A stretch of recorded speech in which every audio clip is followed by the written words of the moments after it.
કેમ છો દોસ્તો? હું કિચન ઓફ આર્તિકામાં તમારું સ્વાગત કરું છું। આજે હું લઈને આવી છું ચણાની ચાટ, જે બનાવવામાં એકદમ ઇઝી છે અને ખાવામાં ખૂબ જ ટેસ્ટી છે।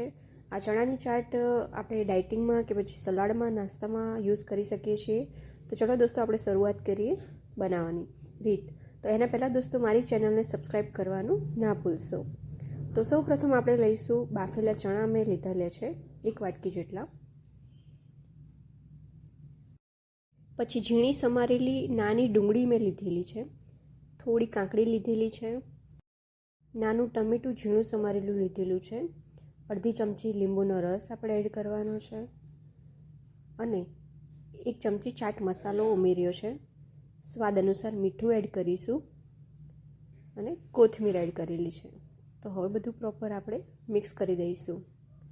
આ દોસ્તો બનાવવામાં ખૂબ જ ઇઝી છે, તમે નાસ્તામાં પણ યુઝ કરી શકો છો, અને એટલી મહેનત પણ નથી લાગતી, અને જે લોકો ડાયટિંગ કરે છે સલાડ તરીકે એ લોકો માટે બેસ્ટ છે। તો દોસ્તો, ચણાની ચાટ રેડી થઈ ગઈ છે। જોયું ને, આમાં તો કંઈ મહેનત પણ નથી લાગતી, તો તમે ઘરે જરૂર ટ્રાય કરો અને મને જણાવો કોમેન્ટમાં કે કેવી બની છે। તો દોસ્તો, મારી ચેનલને લાઇક અને સબસ્ક્રાઈબ કરવાનું ના ભૂલશો। હું નવી રેસીપી લઈને આવી રહી છું। Thank you so much.